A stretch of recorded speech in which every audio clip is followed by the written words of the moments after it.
What's up everyone, it's Blue here from Bluebears Games, and today's video will be my upgrade guide for the Outlaws of Thunder Junction Grand Larceny Commander Precon. Before we get started, I'd like to take a moment to ask for your help in supporting my channel, which can be done in the following ways.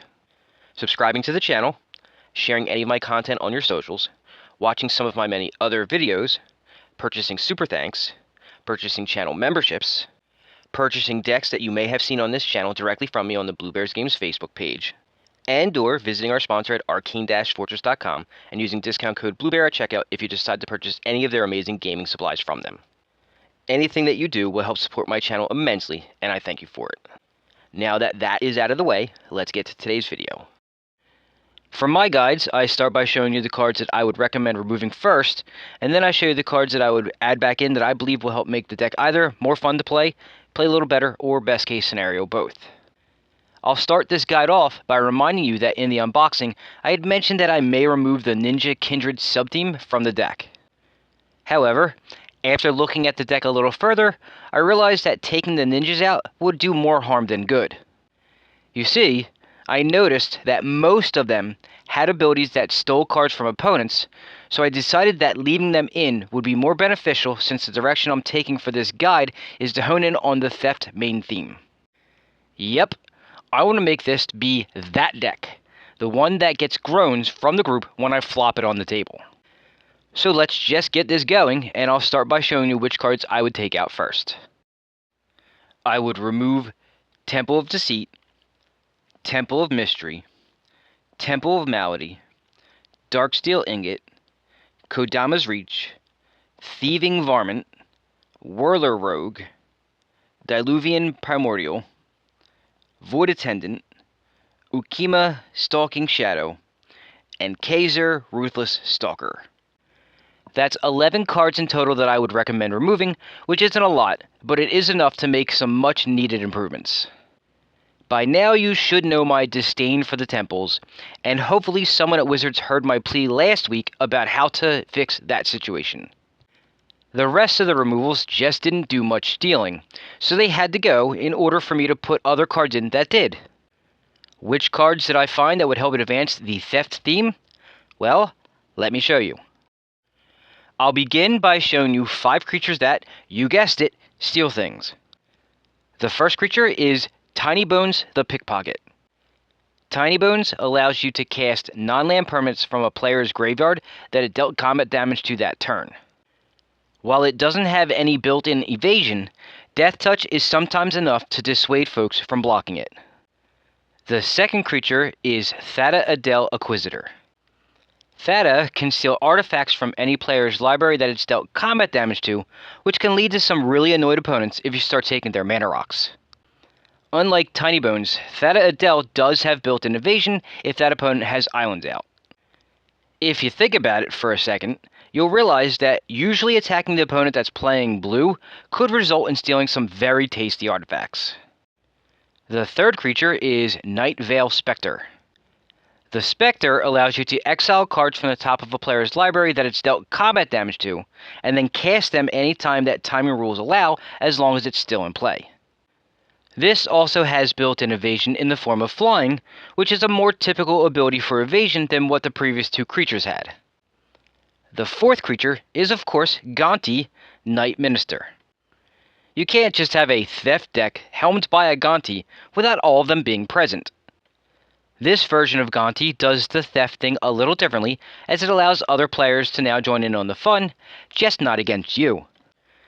And finally, the 5th creature is Grima Saramon's Footman.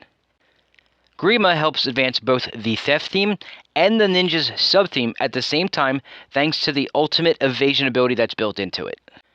Sure, it only lets you steal instants and sorceries, but sometimes that's all you need. Next up, I'll show you 2 enchantments that, again, help you steal stuff from your opponents. The first enchantment is Rogue Class. The first and third levels are the important thing here, but level 2 helps give all of your creatures some much needed evasion, even if it's a weaker form. One important thing to note is that level 3 says play and not cast, so that means you can even steal land cards with it. The other enchantment is Court of Locthwain. This introduces the Monarch ability to the game if it hasn't been yet, which can help you draw more cards, but obviously the important part of this card is the ability to steal cards and possibly cast them for free. Now, the last section of cards that I'll show you before showing you a combo are a couple of Planeswalkers that actually advance the theft theme. The first Planeswalker is Tasha the Witch Queen. All three things that Tasha can do are useful here. The static ability that creates creature tokens should be really easy with this deck, and the two loyalty abilities further facilitate its static ability. Tasha unfortunately has no ultimate, but honestly, she's already able to do so much that it's not really even needed. The other Planeswalker is Ashiok Nightmare Muse. This version of Ashiok's first loyalty ability creates creature tokens that exile the top 2 cards of each opponent's library for simply just attacking or blocking. You can't cast those exiled cards at first, but thanks to Ashiok's ultimate, you will be able to eventually end for free. The middle loyalty ability is more for defense, but at least it also helps the ultimate out as well. Now I'm going to show you a combo that I liked for this deck specifically. It uses Machine God's Effigy combined with Devoted Druid. This combo will help you create infinite blue and infinite green mana, and how it does this is explained in the link at the top of your screen. That alone won't win you the game, but the mana can be used to cast a lot of the spells that you don't own, or you can put it into a very large villainous wealth. Just simply target the opponent that appears to have the most dangerous deck on the table, and now you have pretty much their entire deck at your disposal. And that, my friends, is my upgrade guide for the Outlaws of Thunder Junction Grand Larceny Commander Precon. While everything that I just showed you won't make this Precon a top tier deck, it will make it highly annoying. The first time you play it in your group, it will most likely be surprisingly nasty. I personally really like this deck, especially with the upgrades that I just showed you. For all 11 cards, it would cost roughly $41 at the time of filming, which isn't bad considering that some cards that steal stuff, like Opposition Agent and Rev Tithe Extractor, can cost that much alone. Yes, this theme will make you the at the table, but like I said in the unboxing video, sometimes you just feel like being that. Besides, somebody's got to be the right? So, what do you think? I'd love to hear your thoughts on all of the changes that I just recommended in the comments.